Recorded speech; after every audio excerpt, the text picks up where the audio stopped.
Sejam bem-vindos a mais um Audi Talks. Me chamo João Jorge, sou Head de Comunicação da Adit Brasil.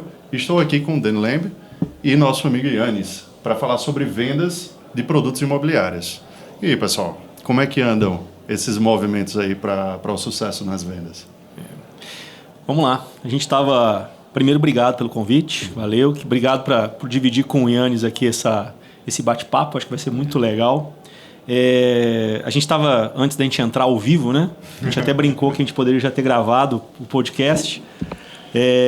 Mas a gente estava falando da importância, João, de desenvolver um produto adequado para o mercado, né? Então, a gente estava refletindo que o empreendedor, com essa veia que lá na Lotnet a gente fala que é a punção de morte, que tem que ter do empreendedor, né? essa gana de fazer as coisas acontecerem, muitas vezes ele atropela etapas que são importantes para o desenvolvimento de um projeto adequado que vai atrair o cliente, né? que o objetivo principal é exatamente esse.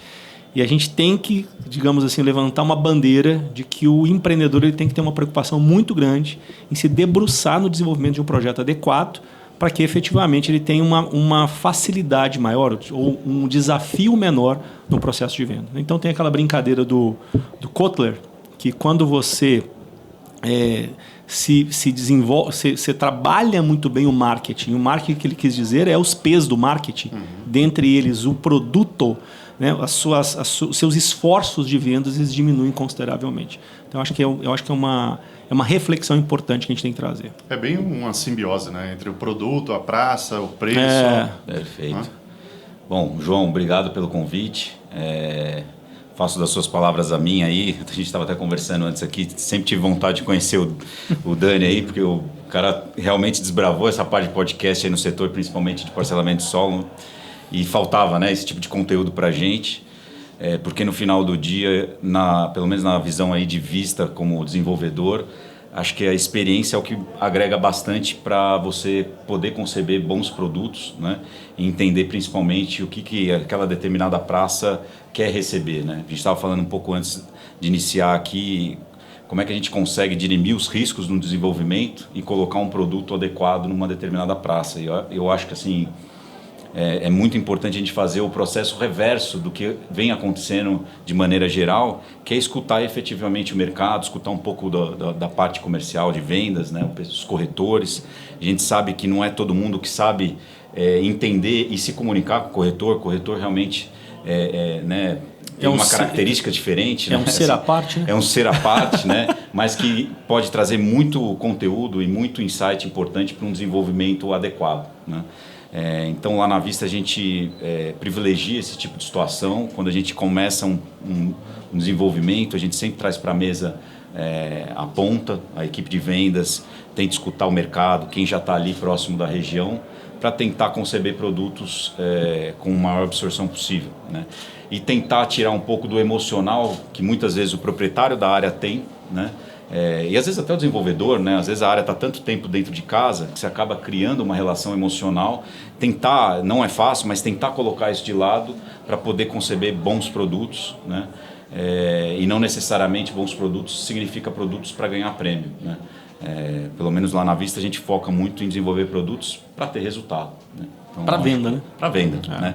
Porque senão você entra num ciclo, né, Dani, de produto não vende, você não consegue engajar o corretor, o mercado não absorve e aquilo fica... Quantos produtos, né? Você que atua aí no nível Brasil, você vê lá, está anos sem vender ou vendendo muito pouco, né? Aí você vai ver, né, o resultado do negócio é péssimo, né? Então, acho que ninguém quer ficar com estoque muito tempo, porque isso aí acaba comendo caixa, né? Então tem que ser muito, muito certeiro, porque o desenvolvimento ele é longo, né? Então se você não acerta na concepção, você só vai ver isso depois de 4, 5 anos, né? Então... E o produto ele tem um tempo, né? Tipo, a partir do momento que você lança, tudo pode mudar. A pandemia veio aí e mudou o comportamento da nação inteira, né? Perfeito. Então... eu acho que assim, a pandemia mostrou, principalmente para o nosso setor, né, que assim, nós como família, aonde você encontra a segurança, né? Só a segurança você encontra dentro de casa, né? Então por isso que o setor de loteamento foi muito absorvido na pandemia, né? As pessoas queriam casa, queriam espaço, queriam, né? É um dos pontos que a gente vai explorar aqui no Complan 2023, porque realmente teve uma mudança de comportamento por conta da pandemia, né?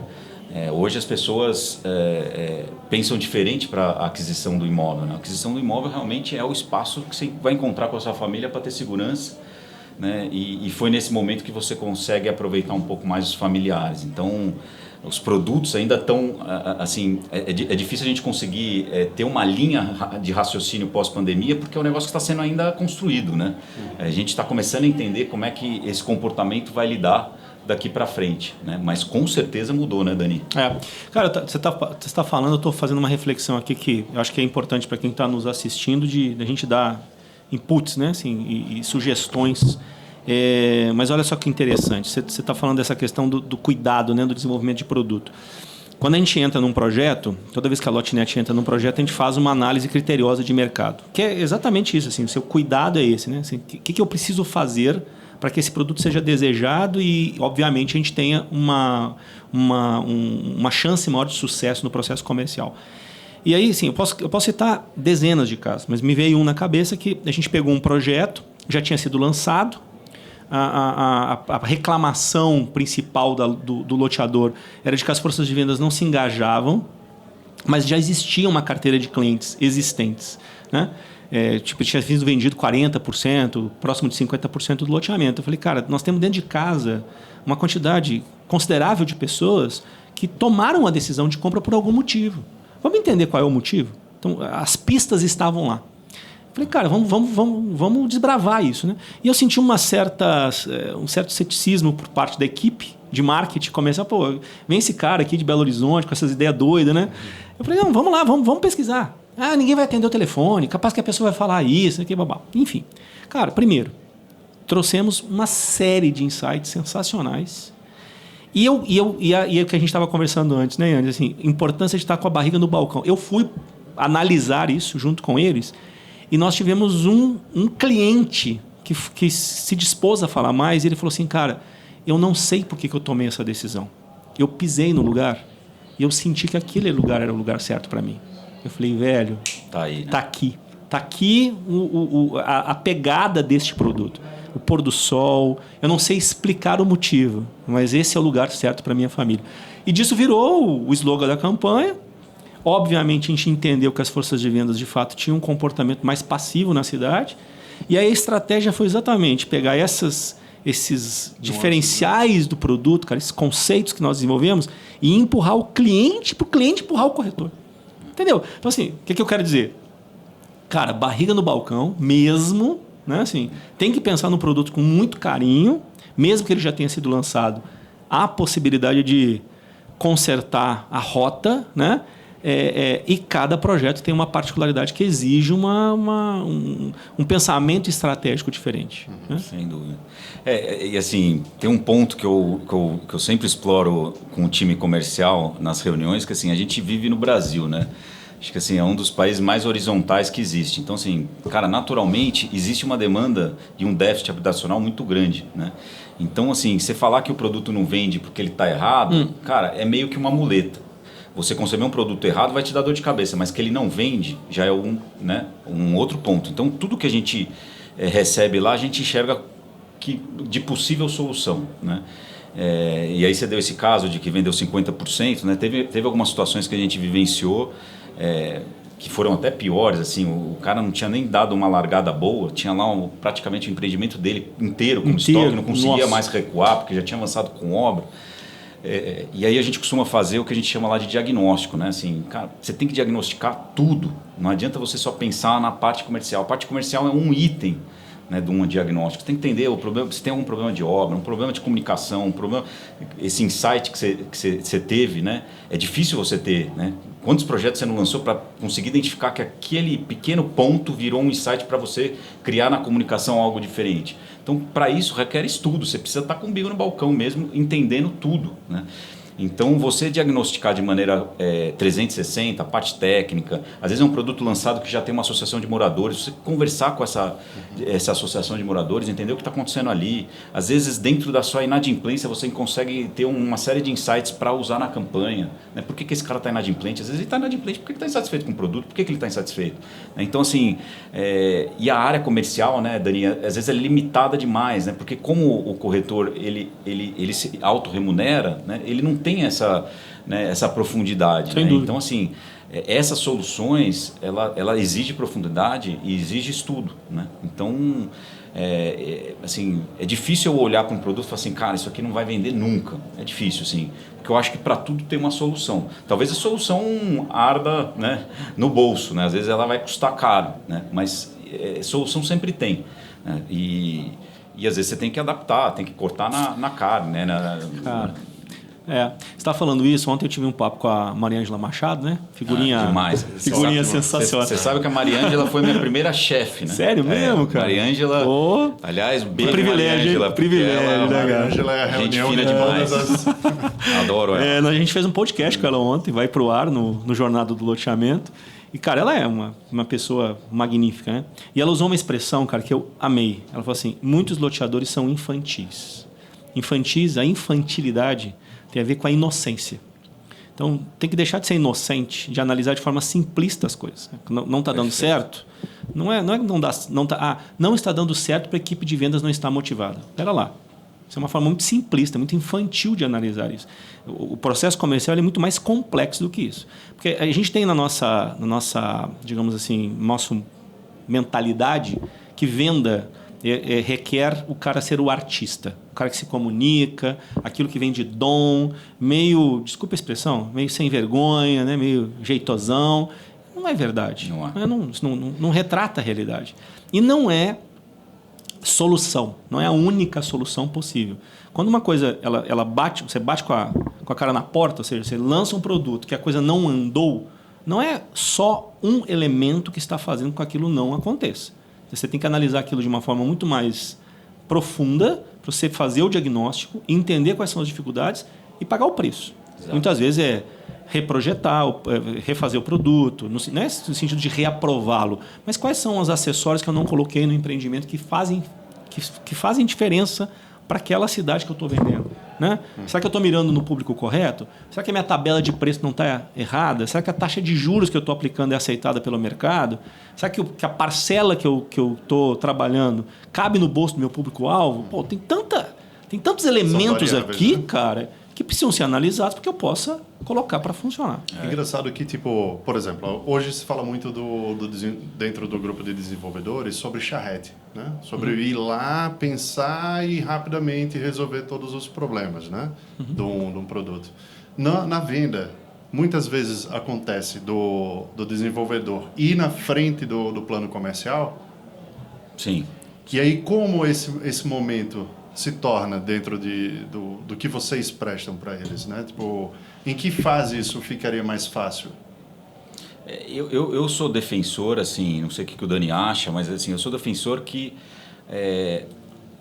até uso bastante essa expressão. As coisas têm que estar orquestradas desde o início. Não adianta, por exemplo, você vai fazer uma charrete, eu acredito em charrete, mas a charrete ela tem que abordar todos os temas e não só a concepção do produto em si, né? Porque na nossa ótica lá como Vista, a concepção do desenvolvimento, ele é um item dentro de outros, porque você tem que pensar em engenharia, você tem que pensar na parte comercial. É quase um conselho holístico, né?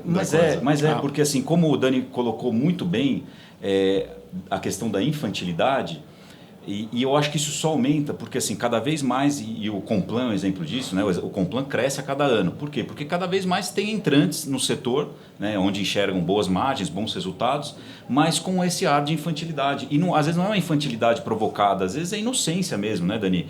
Porque o cara acha que vai desenvolver um produto porque a fazenda dele está numa boa localização, que aquilo é commodity. O cara vai lá, contrata um arquiteto, o arquiteto faz um projeto bacana porque não recebeu um briefing adequado, errado, depois contrata uma imobiliária da cidade que pegou um produto que não teve um brief adequado dele e aí ele coloca um monte de problema para você, aí você investe em marketing, o marketing não supera o problema do produto, não tem um diagnóstico. Então, assim, ele começa a fazer de forma desorquestrada, né? E aí, a hora que ele vê, ele está lá com estoque, pagando IPTU e tal. Então, assim, o que a gente defende se existe a possibilidade de ter uma charrete, nem todo mundo tem essa possibilidade, porque custa e tal, mas se tiver essa possibilidade, que faça isso com todos os stakeholders, né, dentro do processo de desenvolvimento. Né? Que aí eu acho que você consegue colocar em linha, né, o que aquela determinada praça vai precisar. Né? Então acho que é muito importante e eu acho que nós aqui como associados da DIT, como parceiros da DIT, temos a obrigação de ajudar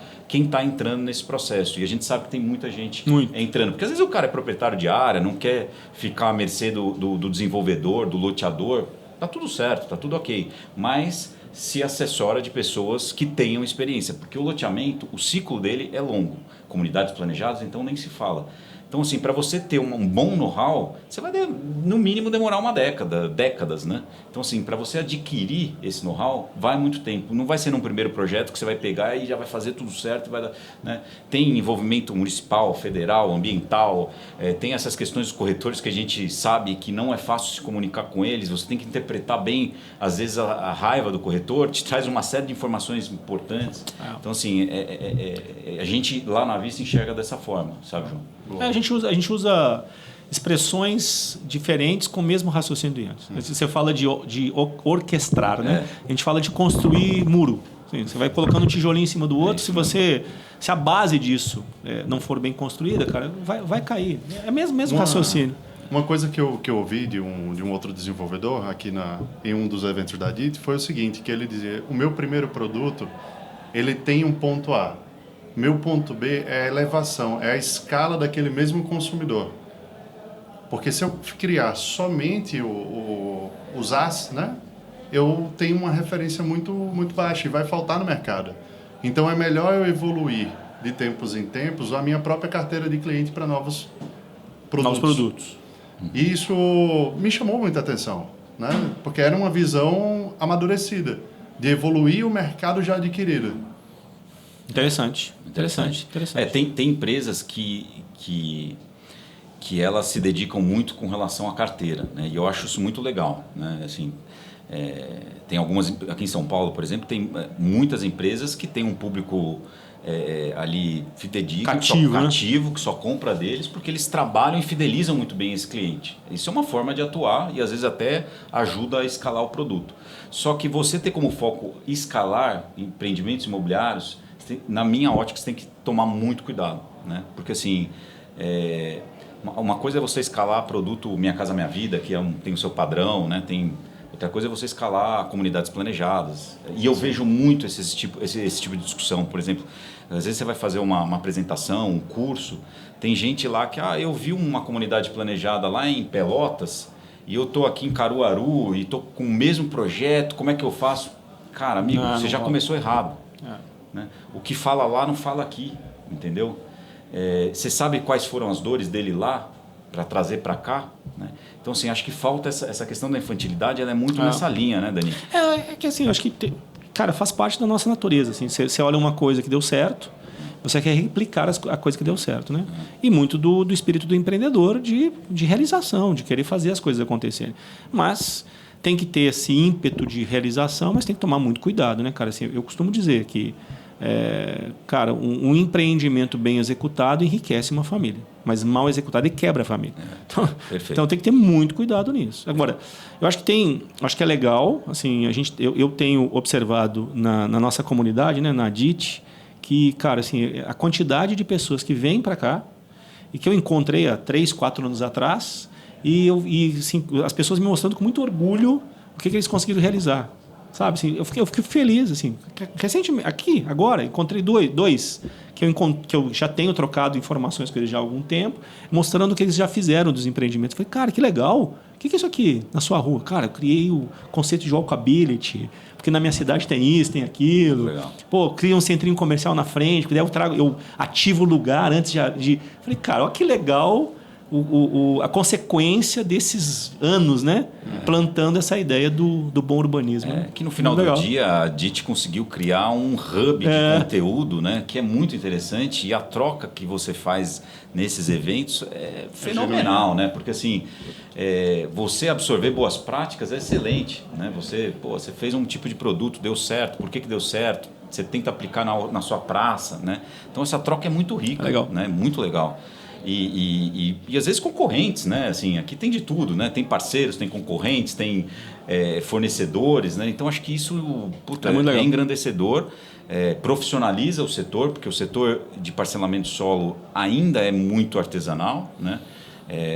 Você tem poucos fornecedores, você tem poucas empresas como a Lotnet com capacidade de fazer essa gestão inteligente. Você tem pouco. Por quê? Porque não é profissional, né? Você vai para o setor de incorporação, você ainda tem um pouco mais de profissionalismo. Então, acho que isso vai ajudar muito o nosso setor, entendeu?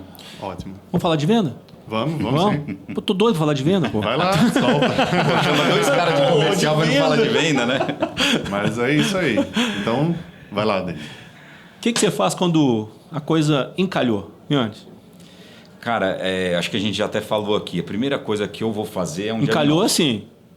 Vendi 20%, larguei 20%, 30%, falta 70%. Acho que o primeiro passo, dentro da Vista, a primeira coisa que a gente vai fazer é um diagnóstico completo. Eu vou mergulhar em todas as frentes que geraram o produto para entender aonde estão os principais pontos de fragilidade e atuar neles, né? Basicamente é isso. Você fala, pô, mas o que você está falando é fácil. Não é fácil. É muito difícil, porque às vezes a fragilidade está num ponto que você não controla, né? Às vezes ela está no mercado, às vezes ela está na imagem do empreendimento, ou às vezes na imagem do terrenista, né? Às vezes, então são coisas que você não controla muito, né? Então acho que o diagnóstico bem detalhado vai te ajudar numa série de informações para criar um novo tomar decisão e criar um novo plano de ação. E eu realmente acredito que todo produto tem uma solução. Realmente acredito, não estou falando isso da boca para fora. Nem que tenha que mudar o nome do empreendimento, mudar a forma de comunicar, e a gente já fez isso, né? Às vezes você tem que fazer um rebranding no produto, às vezes você tem que mudar a equipe de vendas, às vezes você tem que mudar, inclusive, a imagem do proprietário perante a cidade. Então, assim, tem uma série de ações que você pode fazer que pode resolver os problemas. Mas acho que, assim, respondendo sua pergunta de forma direta, a primeira coisa é fazer um diagnóstico bem completo para começar a pensar no qual vai ser o plano de ação de retomada de vendas desse produto. Legal. Eu acho que é isso. E já que você me fez uma pergunta, eu vou te fazer uma. Como é que a Lotnet, de maneira geral, já que vocês atuam a nível Brasil, né, vocês têm uma atuação muito capilar, tem enxergado aí o mercado de maneira geral, a prosperidade do mercado, tá mais difícil por conta das taxas? Queria um overview seu aí. Cara, engraçado. Assim, eu antes de chegar aqui no Complan, a gente teve 2 lançamentos que performaram 100% no final de semana. Um foi em horas, o outro foi no sábado e no domingo. E a gente prometeu a entrega de prêmios para as equipes de vendas, né? E aí eu aproveitei que foram 2 empreendimentos em cidades próximas e montei uma única estrutura para fazer o sorteio de prêmios, que é um negócio que é uma coisa que a gente tem que aprender, né, cara? A gente tem que aprender a trabalhar, mas a gente tem que aprender a comemorar. Porque isso marca o corretor, né? Total. É muito legal. Assim, a gente fez sorteio de moto, iPhone, tablet, dinheiro. O pessoal brincou lá, você virou o Silvio Santos, quem quer dinheiro e tal. Mas é gostoso demais, né, cara? E aí, assim, de uma forma não pensada, eu fui abrir o evento e eu falei com eles. Falei, gente, quando entrou 2023, acho que todos nós, né, empresários, a gente ficou muito preocupado, né, cara, com as questões das discussões políticas, né, dessa polaridade toda, sim, das iniciativas econômicas que a gente tinha receio e tal, morrendo de medo. Falei, cara, eu acho que nós vamos ter uma retração e a gente tem aquela sombra 2014, 2015, sim, que aquilo foi terrível pra gente, né? Mas, apesar de todos os desafios, cara, a gente está vivendo o melhor ano, cara, da história da empresa. E não é por conta de volume, é por conta de resultado, assim, de performance de vendas. Porque uma coisa que a gente tem que, assim, de aprender não é a palavra, mas assim, a gente aceitar é que o Brasil são muitos Brasis, né? É muito micro-região, com micro-comportamentos, com micro-necessidades, que se observados, cara, essas particularidades e ajustado o produto, preço, né, estratégia, etc., cara, a coisa anda. Óbvio que Em determinados momentos, quando o custo do dinheiro é maior, que é o que a gente está vivendo, hoje o custo do capital está muito caro para o loteador, vai ter que sangrar um pouco mais na margem. Não tem jeito. Né? Ou tem que esperar um outro momento para botar o produto no mercado. Porém, eu não conheço nenhum loteador que tenha aprovado o empreendimento e fala assim, não, vou sentar em cima dele e vou esperar para ano que vem. De jeito nenhum. Muito pelo contrário, né? Antes de lançar o cara DN. E aí? Vamos lançar, né? Então, acho que... Porque a produção também de produto, a linha de produção do terreno, né? Ela é lenta. Demorada, né? É demorada, né? Então, assim, como os ciclos são longos, você não tem um abastecimento a tempo real, como você vê em corporação. Então é mais difícil mesmo, né? Eu assim, aproveitando o gancho que você falou só para aproveitar e entregar essa sugestão para quem está nos assistindo. Uma das coisas que a gente tem colocado, tem feito, cara, assim, lançou o produto. De alguma forma, esse produto não vendeu 100%. É infantil, já que a gente está usando a palavra, é infantil pensar que todas as equipes que forem envolvidas naquele lançamento permaneçam com o mesmo calor e com a mesma motivação pós-lançamento. Concorda? Sempre, né, cara? Essas coisas acontecem. Então, você tem que ter já um plano B, você já tem que ter um plano estabelecido, montado de marketing e comercial para um pós-lançamento. E o que eu tenho sugerido aos loteadores é que já tenham uma equipe pequenininha de 2, 3 caras, que normalmente são os caras que mais aderem ao produto, que sempre tem isso. Vai para o lançamento, sei lá, 50, 80 corretores, sempre tem uns 2 ou 3 que os caras falam assim, nó, esse produto aqui, eu gostei daqui. E que vão permanecer. Que tragam esses caras para próximo, criem uma equipezinha interna que trata aqueles leads que estão chegando e esta equipe interna marca as visitas e entrega as visitas prontas para esses corretores. É um formato possível que pode garantir que você tenha vendas cadenciadas num pós-lançamento. É uma alternativa. Perfeito. É uma personificação. Né? Cara. Porque assim, o lançamento ele é um tiro de canhão. Ele é uma rajada, né? Que ele extrai aquele resultado. Passou o lançamento, você não pode ser mais artilharia, você tem que ser sniper. Então você tem que ser pontual, né? E eu acho que o universo digital ajuda muito a gente nisso, né? Porque lá na Vista a gente tem investido muito tempo nisso. Porque como o Dani falou, assim, no lançamento, né, você tem tiro de canhão, né? Então vem cliente que você não sabe nem de onde é, né? Não tem como controlar, né? Não tem como controlar. Mas depois do lançamento, o digital ajuda muito nisso. Porque você consegue ler melhor o seu cliente, você consegue atender melhor esses prospects, né? E acho que essa sugestão sua de ter um timezinho mais enxuto que efetivamente acredita no produto, puta, espetacular e a gente defende muito isso lá. Né? O índice de conversão vai lá para cima. Vai lá para cima. E assim, para você realizar um bom resultado do empreendimento, com exceção do lançamento, né, você ter uma venda cadenciada depois, você não precisa de uma estrutura muito gigante. Você tem um time lá focado, disciplinado e com uma boa estrutura de online te atendendo, putz, vai embora. Né? Então, para a gente dar uma encerrada, né? Vamos sintetizar uma consideração final. Qual é o futuro das vendas?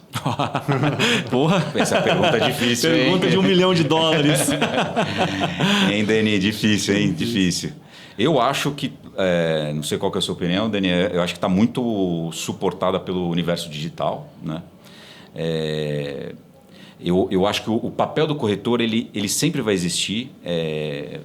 Eu acho que é fundamental, mas ele vai existir para aquele cara que efetivamente quer trabalhar o produto, estudar o produto, sabe o que está falando, né? Porque hoje, cada vez mais, o cliente tem a informação e ele pesquisa antes de tomar a decisão, né? Ele tem mais ferramentas para isso. E o digital, né, ele ajuda muito a você captar isso. Então, você tem que ter essa sensibilidade de atender esse cara de uma forma diferente, né? Então, eu acho que isso vai ser uma progressão constante, já né? Assim, é muito dinâmico, né? E a inteligência artificial vem para contribuir muito nesse sentido. Como? Né? Acho que assim, de várias formas, desde da fidelização do cliente, né, a trazer novas estratégias de comercialização. Então, na minha visão, assim, a empresa que não tiver muito bem subsidiada com a tecnologia, eu acho que vai ficar bem para trás. E você, junto com essa tecnologia, ter a noção de fazer uma boa gestão, né? A boa gestão, ela está suportada pela tecnologia, mas você tem que ter um bom senso, né? De como tratar esse corretor, de como treinar esse corretor. Então, acho que eu arriscaria resumir em 2 palavras: tecnologia e gestão. Legal. Engraçado, eu li um artigo, agora, cara, estava tentando lembrar para dar crédito, mas não estou lembrando, mas que fala a respeito da introdução da tecnologia no mercado americano. E é legal o mercado americano a gente analisar, porque eu sempre enxergo o Brasil alguns anos antes de alguma tendência americana. O que está acontecendo lá? É o Brasil daqui a uns 4 anos. Né? Até na política. Exatamente. Assim, né? E aí, o que estava dizendo nesse artigo? Que o americano, como ele centraliza todo o processo de dados e informações da corretagem numa base única, eles têm os dados. O que aconteceu? Eles enxergaram que a entrada das tecnologias, que num primeiro momento eles pensaram que ia substituir o corretor, não conseguiu substituir. As plataformas fizeram um movimento para retirar o corretor da jogada, não conseguiram, até perderam, né? A performance caiu, óbvio, por uma questão de relacionamento, porque essa classe ela realmente precisa de carinho, porque é uma classe meio... não sei a palavra, não estou achando a palavra, mas assim, meio... Existe um preconceito por parte, né, dos empreendedores com os corretores, e em função disso é uma classe mais carente. Então, quando todo abraço que você dá, toda forma de carinho, de respeito que você gera com a equipe de vendas, você tem uma resposta muito maior do que essas ações que você está fazendo. Então, essas plataformas fizeram esse movimento para retirar os caras se afastaram, o índice de resultados caiu muito, a conversão caiu para caramba nos Estados Unidos.